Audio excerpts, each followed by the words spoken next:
Olá, caríssimos irmãos e irmãs, sejam bem-vindos a mais um áudio desse dia 4 de outubro de 2020, 27º domingo do tempo comum. Hoje a cor litúrgica é verde, mas o santo do dia é São Francisco de Assis. Logicamente, a prevalência é do domingo do Senhor, né? Então, como o dia de São Francisco caiu num domingo, acredito que seja por isso que a cor litúrgica é verde, né? A prevalência do domingo. Mas se fosse no outro dia, provavelmente seria a cor branca, tá? De certa forma é um motivo de festa, né? Porque São Francisco de Assis é um dos outros tantos santos tão queridos da nossa Igreja Católica, e sem contar a quantidade de uma herança espiritual que ele deixa para nós. Não é somente os franciscanos que estão em festa, mas também toda a Igreja Católica tem que estar contente e agradecer a presença e o sim de São Francisco de Assis, esse santo do tempo medieval, né? Que com 20 anos de caminhada em Cristo fez muitas coisas, deixou um legado enorme para a gente. Inclusive, devemos também agradecer aos irmãos franciscanos, né, a congregação franciscana, de manter todos os locais santos lá na Terra Santa, né, o local onde Jesus nasceu, lá em Nazaré, onde ele viveu, a casa de Nossa Senhora, onde ele morreu e assim vai. Eu nunca viajei para a Terra Santa, não sei se irei, não sei se teria coragem, né, porque é uma zona de conflito. Sei que a obra de Maria é uma das que fazem essas viagens, né? Não exatamente de forma turística, mas ao contrário, faz de uma forma levando um padre como um guia, o diretor espiritual, fazendo missas. Então, não é apenas uma viagem de entretenimento ou de conhecimento, mas também é uma viagem espiritual, né? Mais ou menos, eu penso assim quando eu vejo a comunidade Obra de Maria, né? E ainda com valores acessíveis, né? Fazendo com que pessoas super simples possam ter o sonho de viajar para esses lugares, né? Mas voltando ao foco do carisma franciscano, não podemos esquecer esse trabalho que os freis, né, fazem na manutenção, restauração e guarda dos locais santos lá na Terra Santa, tá? Fora outras situações que o carisma franciscano, né, a partir de São Francisco de Assis, nos deixou, né, uma visão mística de Cristo, mas ao mesmo tempo apaixonada e de uma ação concreta e efetiva, né, colocando a missão de São Francisco também dar humildade à Santa Igreja Católica, que estava vivendo um momento assim de opulência, poder, riqueza, e não era algo que agradava aos olhos de Deus Todo-Poderoso, né? Mas a partir dali, de São Francisco, é que começa também outras congregações mais humildes e tudo, né? Digamos, é uma inspiração para todos nós, mesmo ele sendo um santo lá dos antigamente, digamos assim. Teoricamente até virou lenda, né? Eu fico pensando quando falam que hoje é dia de São Francisco de Assis, que é nem um programa desse domingo de manhã. É um programa aqui do Paraná, e falou bem assim, não, hoje é dia de São Francisco de Assis, que é padroeiro dos animais, mas hoje é o dia do cachorro, então vamos fazer um programa só dos cachorros. Bem assim. Desculpa. Entendeu? Então, esse rebaixamento dos santos não deve ser feito. Isso é uma blasfêmia, né? Hoje eu vejo como uma blasfêmia. Você não pode. Você quer fazer do dia do cachorro? Tudo bem, isso é fácil, mas não coloque São Francisco de Assis, não coloque o santo católico. Fica heresia, vira heresia, blasfêmia, apostasia, né? Porque São Francisco de Assis, ele não sofreu e padeceu por Jesus, com Jesus, para Jesus, dessa forma. Então tem que ter um mínimo de respeito, né? E infelizmente o mundo secular tem essa mania de ficar colocando tudo no mesmo saco, tá? Então fica a dica. Você que é jornalista, você que é católico, não faça isso. Quer colocar como dia do cachorro? Coloque, mas não rebaixe São Francisco de Assis na mesma posição de um cachorro, porque soa isso. Mas ele é padroeiro dos animais. Não, pode parar. Ele pode até, ele é o padroeiro, mas se o programa não tem esse foco, católico, espiritual, ou falar do carisma franciscano, então não fale nada. Só diga, olha, hoje é São Francisco, mas assim, nós vamos focar sobre os cachorros, ou então nem falasse. Ninguém dá bola mesmo. No máximo querem a bênção, né? Eu tô sendo meio chata, mas é que tem que ter respeito pelas coisas sacras, gente. Sabe? Não é porque certos irmãos evangélicos denigrem a parte sacra da Igreja Católica, e eu vou dizer, infelizmente, uma coisa que vai doer. Eu vou pôr o dedão na ferida, no cancro mesmo. Os evangélicos usufruem da Bíblia, né? Eles já pegaram a Bíblia, tá certo que fizeram suas traduções, mas a Bíblia foi organizada por São Jerônimo, foi feita a tradução a partir dele, que aí transformou na Vulgata. As pregações da palavra, então, toda a estrutura, desculpa falar, mas toda a estrutura, o templo, congregar irmão e não sei o que, tudo veio da Igreja Católica, a partir de Lutero, né, o dissidente, né, tá? Entendeu? Então foi tudo baseado. Então não adianta colocar fogo no parquinho se você não sabe a história de onde que você veio. Isso é muito errado. Não adianta dizer que a Igreja Católica é falsa. Mas você bebeu, nasceu e pegou os instrumentos e se instrumentalizou a partir da Igreja Católica. Pode não ter sido, lógico, pode não ter sido assim, pregações entusiasmadas no fogo do Espírito Santo, né? Mas tem padre que também se utiliza desse jeito de falar, né? Tem alguns padres da Renovação Carismática Católica que tem um jeitão de pastor, mas na realidade são padres, né?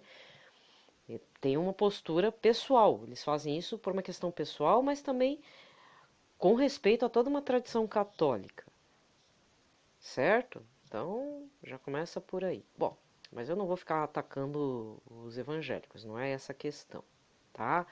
Então lembrando que hoje é dia de São Francisco, mas você não vai ver a cor branca, hoje eu vi a cor verde, tá? Porque é o domingo do Senhor que prevalece.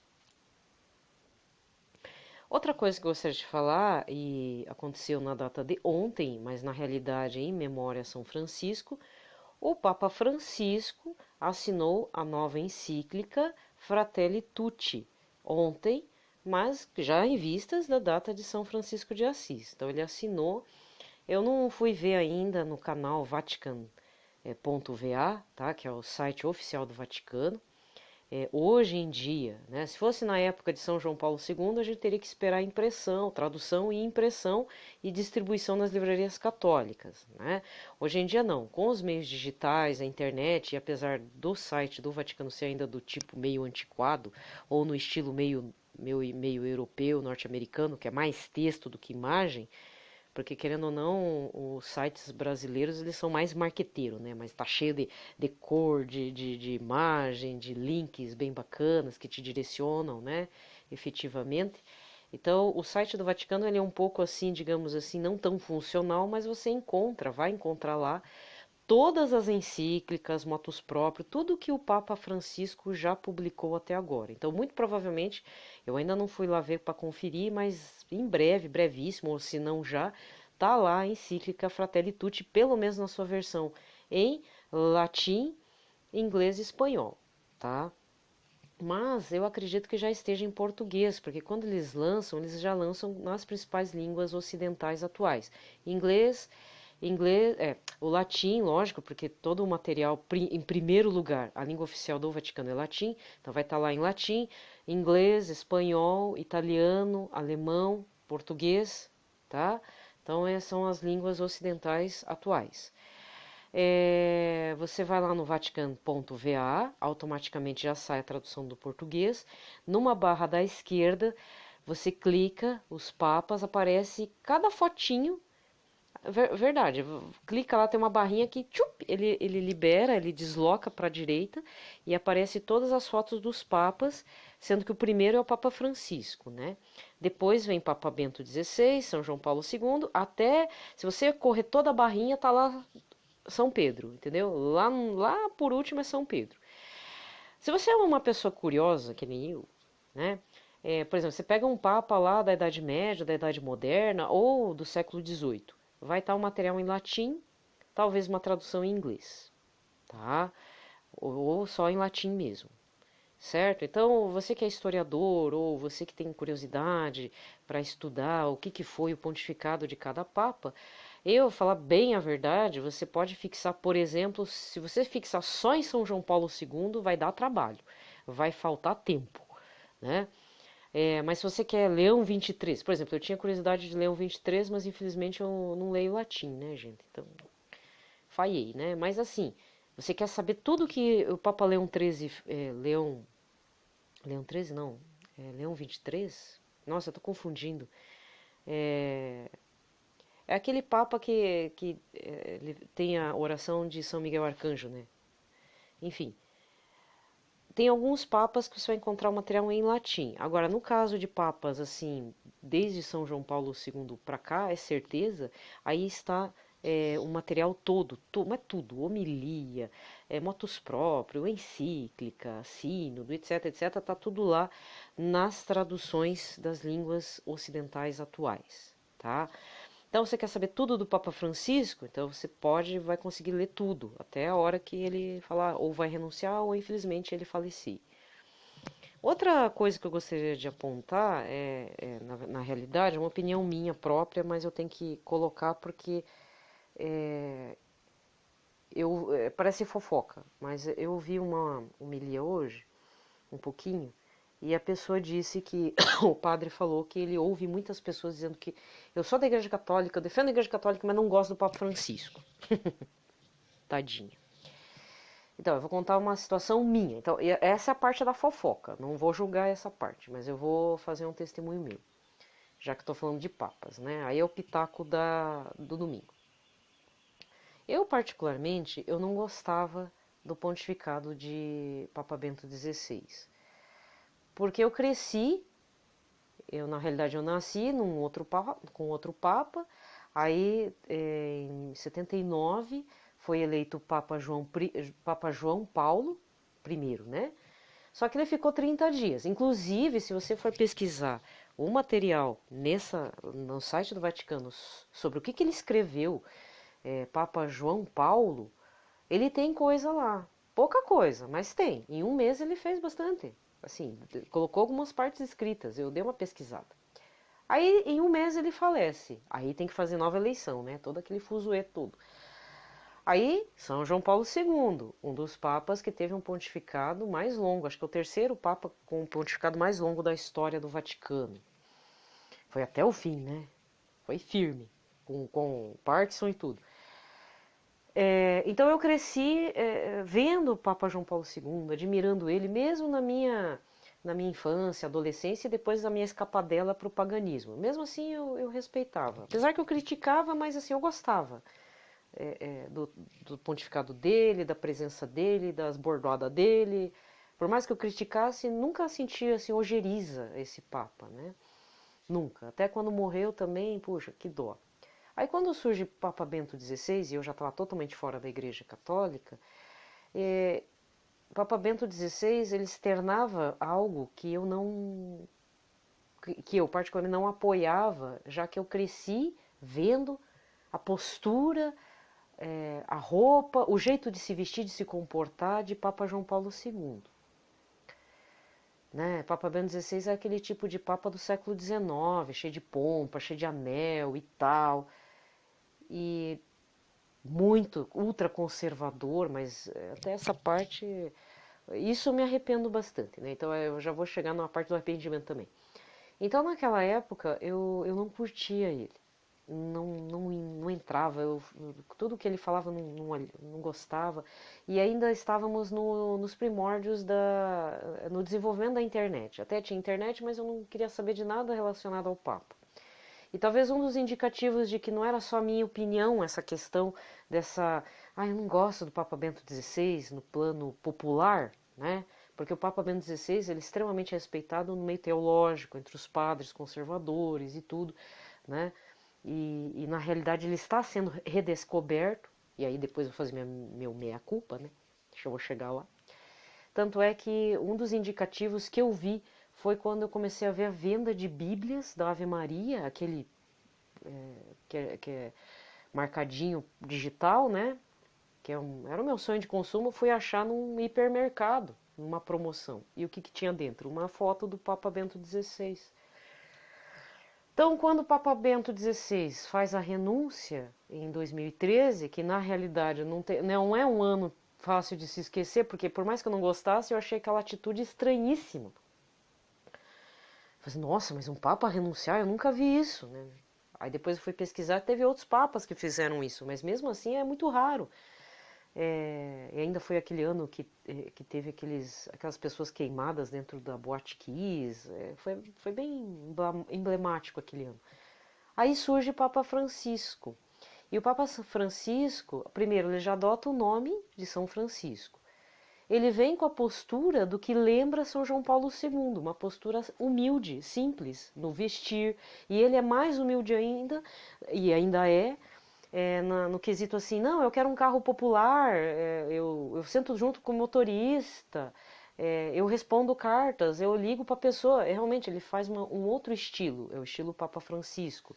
Aí no começo todo mundo gostava dele, tinha uma postura simples, aberta, né? Hoje em dia, por vários fatores, devido ao seu pontificado, houve um desgaste talvez da sua imagem. Algumas pessoas pegaram ojeriza também, e outros chamam ele de Papa comunista, e fora que ele é um pouco ambíguo, na minha opinião. Mas mesmo assim, isso não tira a simpatia que eu tenho pelo Papa, não que isso vale alguma coisa, né? Mas o que eu quero dizer é o seguinte, para você que não gosta do Papa Francisco, porque você se decepcionou e tal, realmente, ele tem um discurso estranho, meio ambíguo para certas coisas. Eu nunca... talvez eu esconda, mas algumas coisas eu falo, olha... Que nem a Rede Mundial de Oração do Papa, o tema do mês passado, de setembro. Eu não curti. Cadê o ser humano? Tá certo, tem a ver com a questão de uso dos recursos, mas geralmente o tema deveria ser voltado ao ser humano, né? Então ele tá com um assunto assim, uns temas meio voltados para a agenda global, entendeu? Então talvez isso que no meu caso me incomode. O que incomoda as pessoas eu não sei, mas nós não temos o direito de chamá-lo de Papa do Anticristo, colocar ele que eu odeio o Papa. Se você odeia o Papa, guarde para você.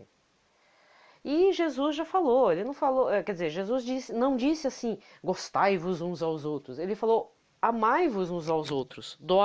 E o amai-vos entra o quê? Doai-vos uns aos outros.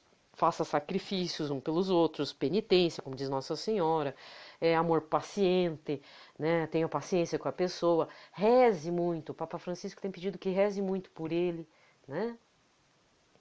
E eu fico extremamente chateada e admirada no sentido negativo de pessoas, pais de família, mães de família, com filhos, participantes lá de pastoral, que são pregadores, que saíram de comunidade de vida, que não sei o quê, e metem a boca no Papa Francisco. Você está errado. Eu não gostava do Papa Bento XVI e nem por isso emitia minha opinião a torto direito. E aliás, a minha culpa é o seguinte. O Papa Bento XVI, inclusive ele mesmo já falou, ele próprio, Papa Bento XVI emérito, ele mesmo falou, como teórico eu escrevi tudo que eu podia escrever, mas na parte prática é o Papa Francisco que faz esse trabalho acontecer. O próprio Papa emérito já falou, porque o Papa Bento XVI é um excelente teólogo e teórico, excelente, tanto é que já vi alguns escritos maravilhosos. Excelente mesmo. Ele para escrever uma bênção. Agora, na parte teórica, no vamos ver, de sair abraçando os pobrezinhos, de ir lá, não, vou comprar minha armação de óculos, vai a pé, né? Papa Francisco. Ou que nem teve um caso bem estranho, né?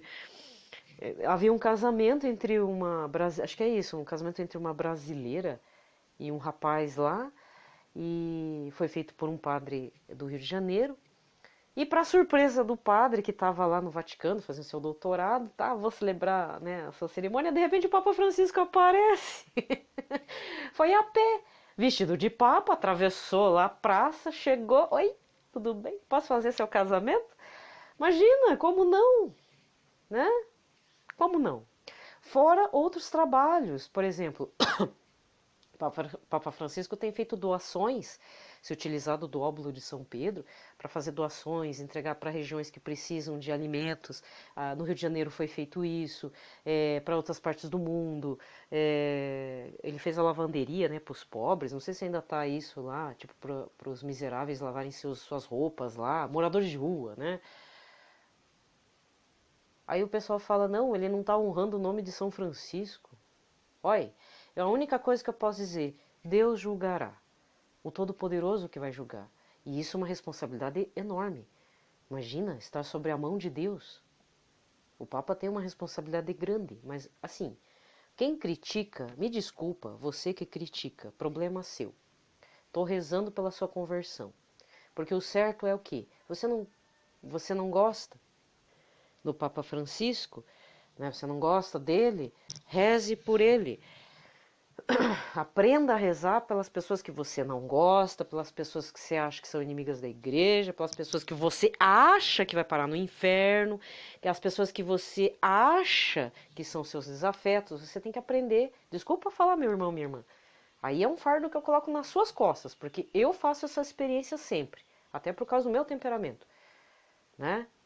Coloque os seus inimigos, desafetos, pessoas que você não gosta, que você odeia em suas orações, dobre o joelho por elas, faça penitência sim, mais do que seus amigos. Porque como diz Jesus, é fácil rezar para quem a gente gosta.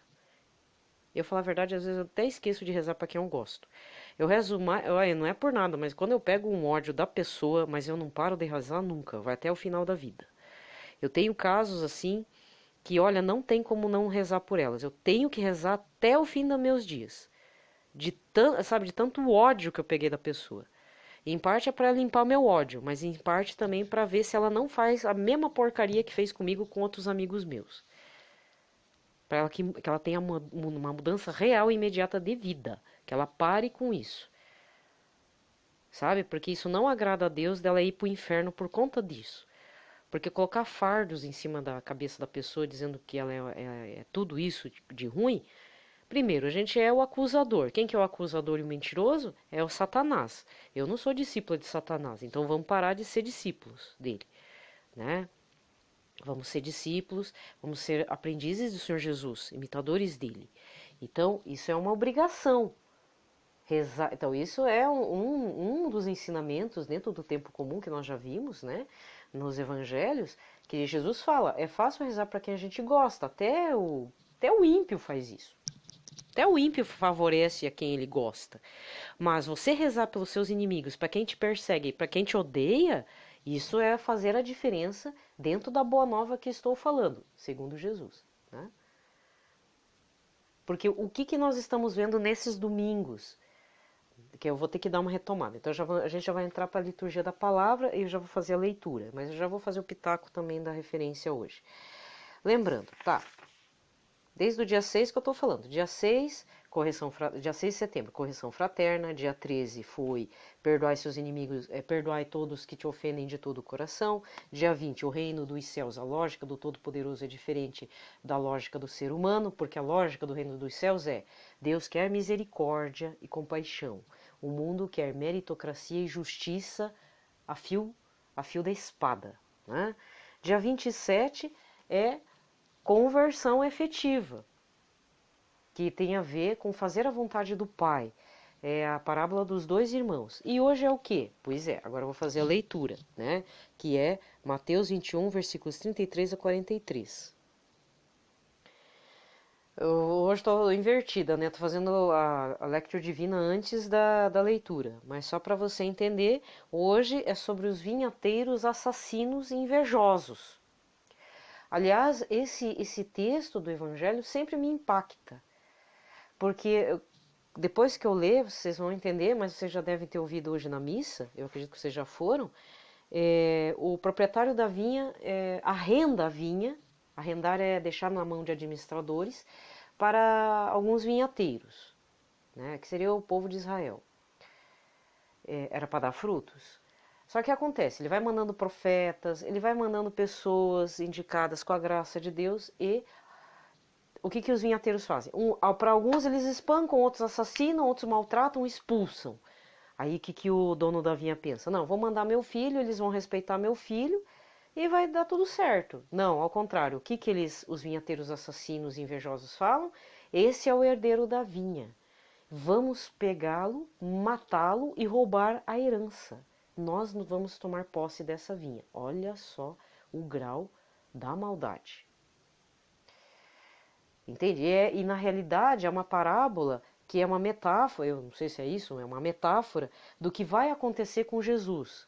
Quando a gente chegar lá a gente vai chegar nas leituras, né, da paixão do Senhor Jesus, paixão e morte.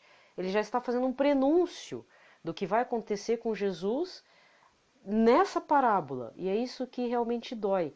Na lógica humana, quem em sã consciência vai matar o herdeiro da vinha? Porque o que o ser humano faria? Puxaria o saco, né? Não é? Ia lamber. Ah, eu não gosto do filho do senhor aqui, mas eu vou me aproxegar. Não é? Isso é ser humano. Ah, eu vou criar simpatia, né? Mas não. Jesus está dizendo, na real, o que de fato vai acontecer. Porque, como eu falei, quer dizer, como eu falei, não, como as escrituras falam, como os padres falam, o reino dos céus tem outra lógica, tem outro jeito de acontecer. Se fosse no plano humano, o que, que nós faríamos? Se fôssemos os vinhateiros com o arrendado do Senhor, nosso patrão, a gente ia lamber os pés do Senhor e lamber os pés do filho dele, não é? É assim que é no trabalho. Mas como a lógica do reino dos céus é diferente e ele pede algo a mais, a caminhada na cristandade é difícil, perdoar de todo o coração, a gente tem que suportar uns aos outros, a gente não pode ser egoísta ao extremo, mas a gente é, né? Ser humano é assim. A gente acaba virando um bando de animal, né? A ponto de matar Jesus. E não, aí não é um fardo seu, é para mim também, é um fardo nosso. Quantas vezes que a gente não mata Jesus na nossa vida por qualquer coisa, durante o dia? Por isso que tem que fazer análise de consciência, né? A gente não fez a vontade de Deus, a gente deixou de fazer a vontade de Deus, a gente fingiu que não viu. Quantas vezes? Quantas vezes? Durante o dia mesmo, durante a noite, pensamentos, tudo. Quantas vezes? A gente não é perfeito. E se fôssemos perfeitos, a gente estaria fazendo penitência, morrendo de pneumonia, de coronavírus, entendeu? Estaria pelo menos se entregando ao serviço de Deus, né? Como todos os santos que a gente vê. Ou então, se a gente morresse de velhinho, estaríamos sofrendo sob o ataque do demônio todo dia, toda noite, toda madrugada, como São Padre Pio. Isso é um dos grandes indicativos de que o caminho está sendo percorrido de forma certeira. Se a gente está muito sossegado é porque tem alguma coisa errada. Pode ter certeza, tá? Bem, eu já falei, então hoje é sobre os vinhateiros, tá? A parábola dos vinhateiros assassinos, como diz o Papa Francisco. E agora eu vou partir para a liturgia, né, gente? Então, hoje, excepcionalmente, eu dei o pitaco e ainda aproveitei e fiz a Lectio Divina antecipada. Muito bem, pelo sinal da Santa Cruz, livrai-nos Deus Nosso Senhor de todos os nossos inimigos. Em nome do Pai, do Filho e do Espírito Santo. Amém. A primeira leitura de hoje está em Isaías 5, versículos de 1 a 7. Vou cantar para o meu amado o cântico da vinha de um amigo meu. Um amigo meu possui uma vinha em fértil encosta. Cercou-a, limpou-a de pedras, plantou videiras escolhidas, edificou uma torre no meio e construiu um lagar. Esperava que ela produzisse uvas boas, mas produziu uvas selvagens. Agora, habitantes de Jerusalém, cidadãos de Judá, julgai a minha situação e de minha vinha. O que poderia eu ter feito a mais por minha vinha e não fiz? Eu contava com uvas de verdade, mas por que produziu ela uvas selvagens? Pois agora vou mostrar-vos o que farei com minha vinha. Vou desmanchar a cerca e ela será devastada. Vou derrubar o muro e ela será pisoteada. Vou deixá-la inculta e selvagem, ela não será podada nem lavrada. Espinhos e sarças tomarão conta dela, não deixaria as nuvens derramar a chuva sobre ela. Pois bem, a vinha do Senhor dos Exércitos é a casa de Israel, e o povo de Judá, sua dileta plantação. Eu esperava deles frutos de justiça, e eis a injustiça. E esperava as obras de bondade, e eis a iniquidade. Palavra do Senhor. O salmo de hoje é o 79 com o refrão: A vinha do Senhor é a casa de Israel. Arrancaste do Egito esta videira e a expulsaste as nações para plantá-la. Até o mar se estenderam os seus sarmentos, até o rio os seus rebentos se espalharam. A vinha do Senhor é a casa de Israel. Por que razão vós destruíste sua cerca, para que todos os passantes a vindimem, o javali da mata virgem a devaste, e os animais do descampado nela pastem? A vinha do Senhor é a casa de Israel.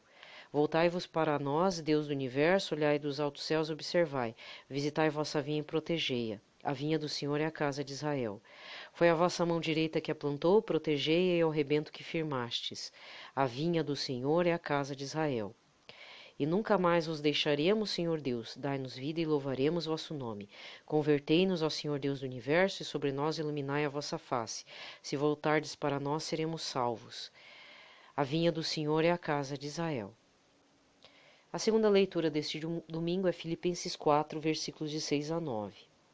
Irmãos, não vos inquieteis nem com coisa alguma, mas apresentai as vossas necessidades a Deus em orações e súplicas, acompanhadas de ação de graças. E a paz de Deus, que ultrapassa todo entendimento, guardará os vossos corações e pensamentos em Cristo. Quanto ao mais, irmãos, ocupai-vos com tudo o que é verdadeiro, respeitável, justo, puro, amável, honroso, tudo que é virtude ou de qualquer modo mereça louvor.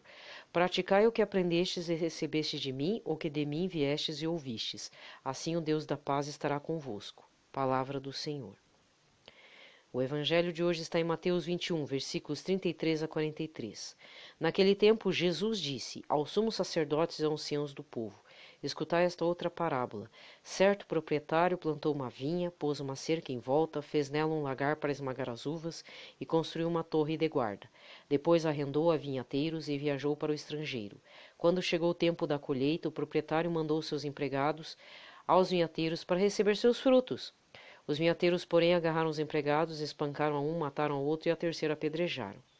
O proprietário mandou de novo outros empregados, em maior número do que os primeiros, mas eles o trataram da mesma forma. Finalmente o proprietário enviou-lhes o seu filho, pensando: ao meu filho eles vão respeitar. Os vinhateiros, porém, ao verem o filho, disseram entre si: este é o herdeiro. Vinde, vamos matá-lo e tomar posse de sua herança. Então agarraram o filho, jogaram-no para fora da vinha e o mataram. Pois bem, quando o dono da vinha voltar, o que fará com esses vinhateiros? Os sumos sacerdotes e os anciãos do povo responderam: com certeza mandará matar de modo violento esses perversos e arrendará a vinha a outros vinhateiros que lhe entregarão os frutos no tempo certo. Então Jesus lhes disse: vós nunca lestes nas Escrituras? A pedra que os construtores rejeitaram tornou-se a pedra angular. Isto foi feito pelo Senhor e é maravilhoso aos nossos olhos? Por isso vos digo, o reino de Deus vos será tirado e será entregue a um povo que produzirá frutos. Palavra da salvação. Aqui termina a liturgia da palavra e eu vou estar fazendo outras reflexões durante essa semana a partir desta parábola dos vinhateiros assassinos, tá? Mas por hoje ficamos por aqui.